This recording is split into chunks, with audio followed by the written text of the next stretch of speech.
Chacune des grandes aventures du XXe siècle est liée à un personnage d'exception, qui en est devenu le symbole. Si le nom d'Arun Taziev est synonyme d'énigmes géologiques et de volcans, ceux de Cousteau ou de Paul-Émile Victor entraînent immanquablement l'imagination vers les mystères des océans ou les étendues glacées de l'Antarctique. De la même façon, le nom de Norbert Casteret évoque, pour toute une génération, la conquête du monde souterrain.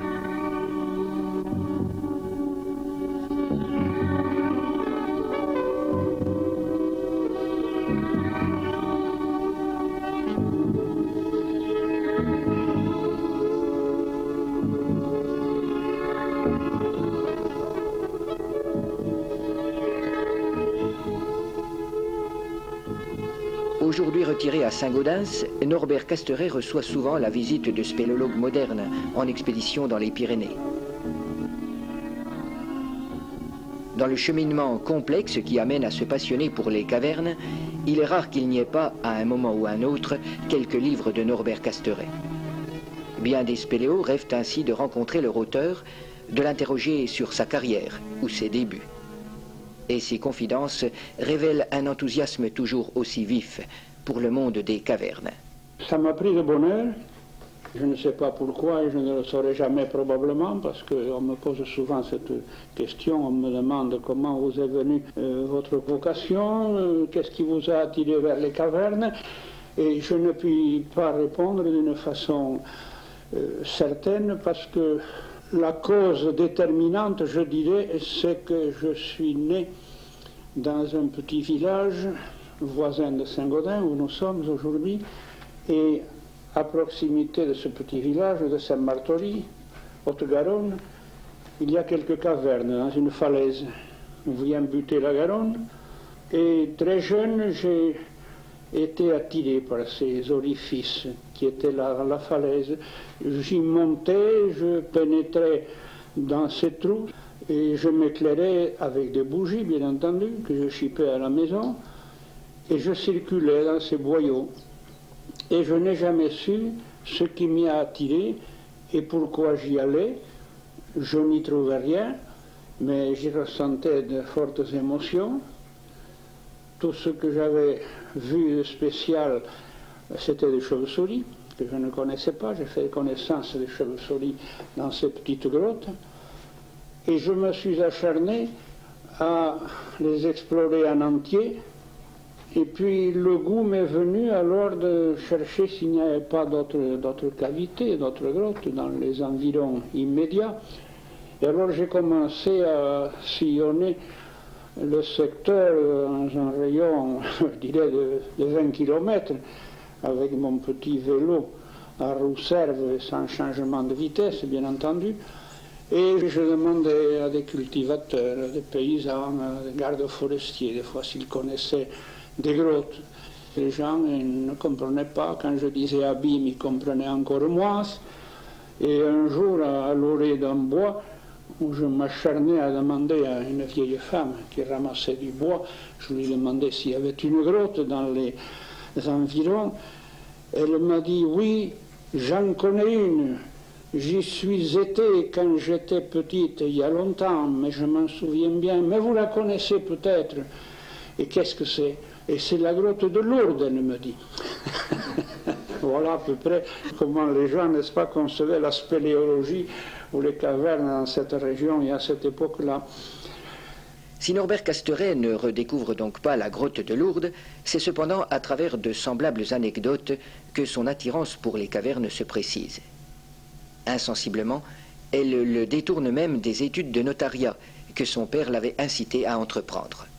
Et j'ai exploré comme cela pendant une dizaine d'années, toujours tout seul, toujours avec mes bougies, une corde lisse qui n'était pas bien solide, mais enfin ça m'aidait à descendre quelques escarpements et à la remonter.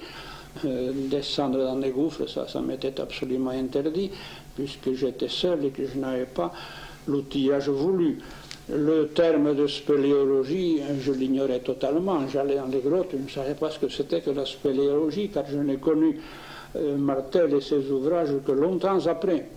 Et je continuais avec acharnement à visiter des cavernes, je dirais jusqu'en 1922, pour abréger.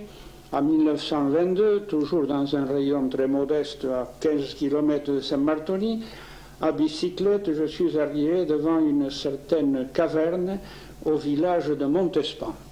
C'était un ruisseau souterrain. Et ce ruisseau souterrain, j'y ai pénétré, sur 60 mètres de long, en pataugeant dans un ruisseau, et là je me suis trouvé subitement devant un siphon. Je n'avais entendu parler des siphons, je savais ce que c'était, je n'en avais jamais vu.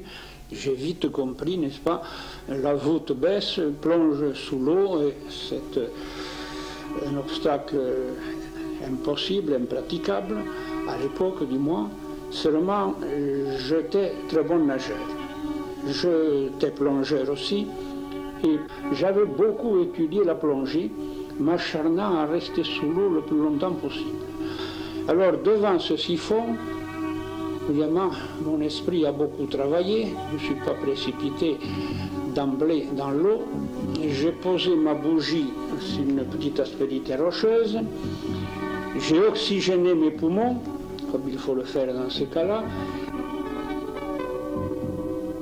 et quand je me suis jugé prêt, je me suis enfoncé sous cette voûte.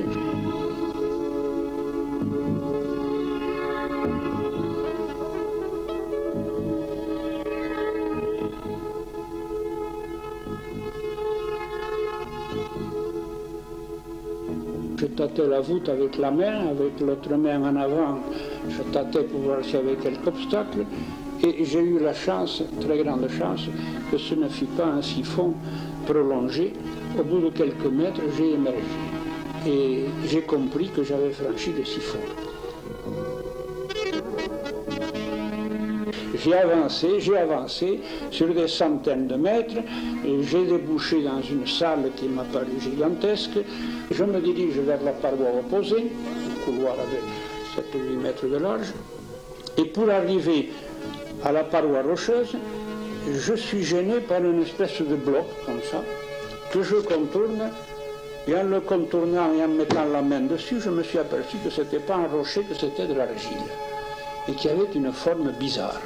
Alors, avec ma bougie, j'en ai fait le tour, et je tombais sur la statue de l'ours de Montespan, qui me déconcertait parce qu'il n'avait pas de tête. Il était bien sculpté, bien modelé, une belle croupe arrondie, un garrot, les pattes de devant avec les griffes bien apparentes, et la section du cou, pas de tête, et entre les pattes de devant de la statue, un crâne d'ours.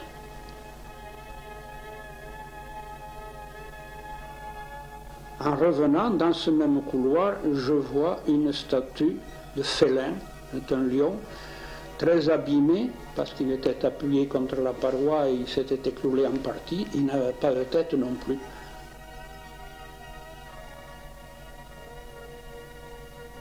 Et ça a été la découverte de la caverne de Montespan, et depuis 1912, je cherchais quelque chose, là, j'étais comblé.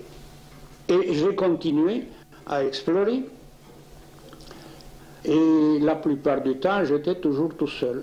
Je ne faisais des imprudences, bien entendu, parce que tout seul, sous terre, ça n'est pas prudent. Il y avait tout de même des escarpements, les abîmes m'étaient interdits, c'est vrai. Et puis, après cette période d'explorateur solitaire, en 1924, autre événement marquant dans mon existence, je me marie. Et alors a commencé le second cycle de ma carrière de spéléologue. Au lieu de toujours solitaire, nous étions deux. Ça allait beaucoup mieux, mais enfin, ça ne nous donnait pas quand même les moyens d'explorer des cavités difficiles. Bref, les découvertes alors ont bien voulu tout de même se succéder. Et entre autres, dans le massif de Gavarnie, sur le côté espagnol du Marboré, je découvre avec ma femme une grotte glacée.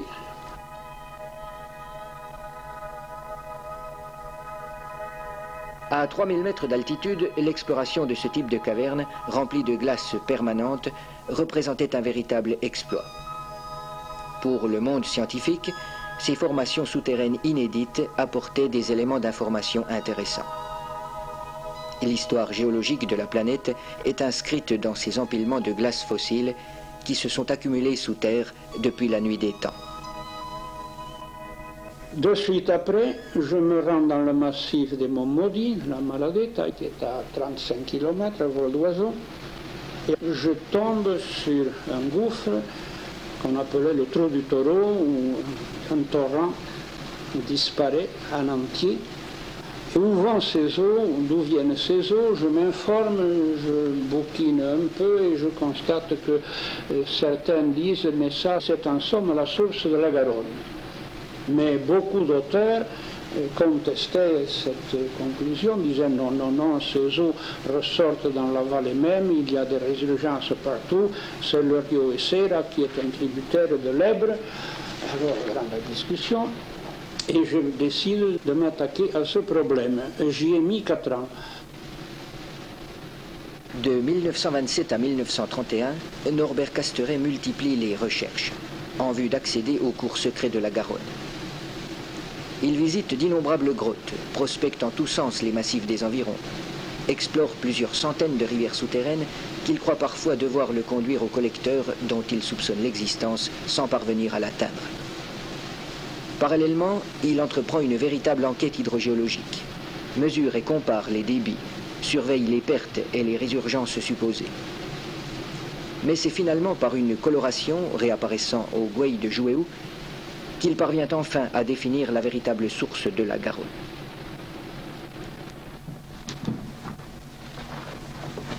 Encouragé par ce nouveau succès dont le retentissement fut considérable, les investigations de Norbert Casteret se multiplient. Son équipement, bien que toujours sommaire, a sensiblement évolué. Désormais coiffé de son casque Adrian de 14-18, qui deviendra légendaire, muni d'un éclairage électrique et d'une lampe à carbure, vêtu d'une combinaison de toile, il est mieux armé pour s'attaquer à des expéditions ambitieuses. Et en 1932, il se trouve devant le célèbre porche de la Cigalaire. Alors cette grotte de la Cigalaire s'est particularisée par le fait qu'elle était très richement ornée. Il y avait là des stalactites et des stalagmites et plus que ça, surtout des cristallisations de gypse de toute beauté. Elle a été, je crois, pendant un temps, cette grotte de la Cigalaire, la plus belle que l'on puisse imaginer. Malheureusement, comme c'est arrivé souvent depuis et ça continue, elle a été complètement ravagée. N'en parlons plus, sauf du point de vue hydrologique, alors parce qu'elle a donné lieu à des séances mouvementées, parce qu'elle était entrecoupée de 52 cascades. Et le malheur voulait que nous marchions, nous, de l'aval vers l'amont. Alors ces cascades, il fallait les escalader. En 3 ans d'incessantes tentatives, Norbert Casteret et son épouse remontent pas à pas le torrent souterrain de la Cigalaire, sans parvenir à entrevoir le siphon terminal. Assistés quelquefois par les ouvriers de la compagnie hydroélectrique qui leur avaient demandé de déterminer l'origine de ces eaux, les 2 explorateurs se retrouvent le plus souvent seuls pour affronter les obstacles d'une progression exceptionnellement difficile et mouvementée.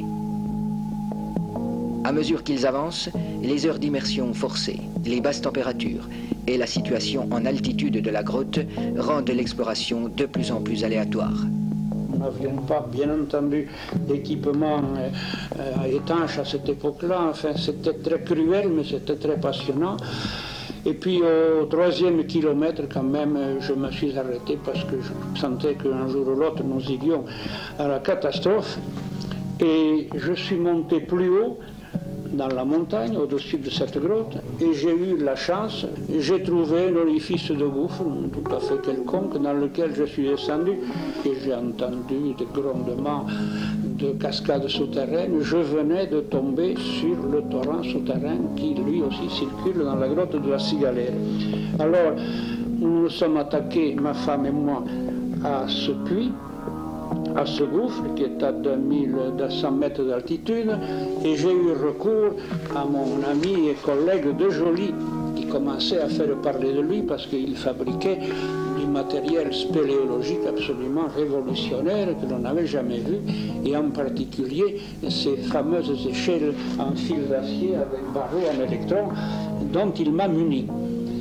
Grâce à ces échelles, nous sommes descendus de plus en plus bas, de plus en plus bas. Et un jour, avec ma femme, nous sommes arrivés tout à fait au fond du gouffre. On ne pouvait plus passer. Et nous étions à 303 mètres de profondeur. J'insiste sur les 3 mètres parce que c'était le résultat de mes calculs. Et c'était le gouffre le plus profond de France, à l'époque.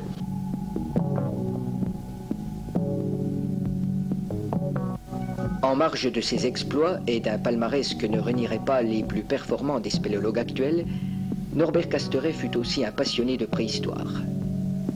Durant une très grande partie de sa carrière, il s'obstina à fouiller méticuleusement les porches de cavernes et les entrées de grottes à la recherche de vestiges préhistoriques ou paléontologiques.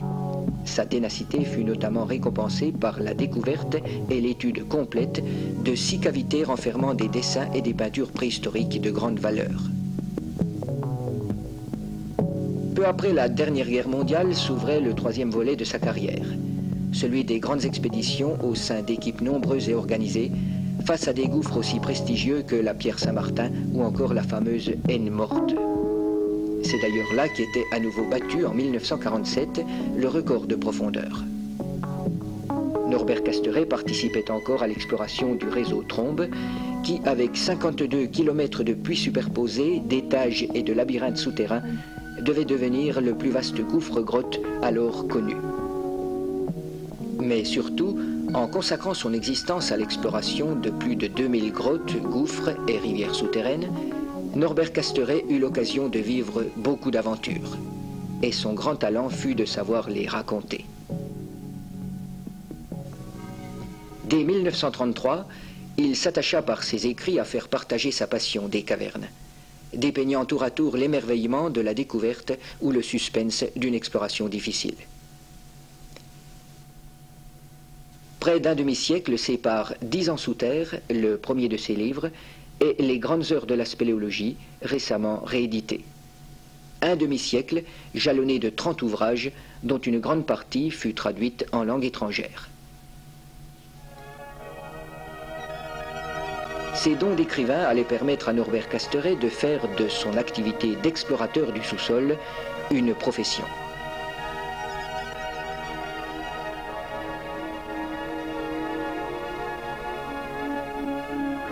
En même temps qu'il vulgarisait la science des cavernes auprès du grand public, ses livres suscitaient d'innombrables vocations de spéléologues.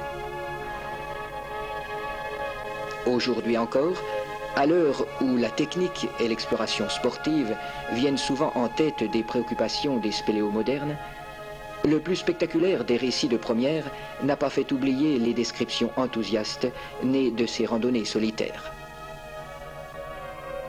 Et son émerveillement communicatif continue d'attirer vers les profondeurs plus d'un adolescent épris d'insolites ou d'aventures. C'est sans doute là la plus belle des satisfactions dont puisse s'enorgueillir parmi de nombreux titres de gloire le spéléologue Norbert Casteret.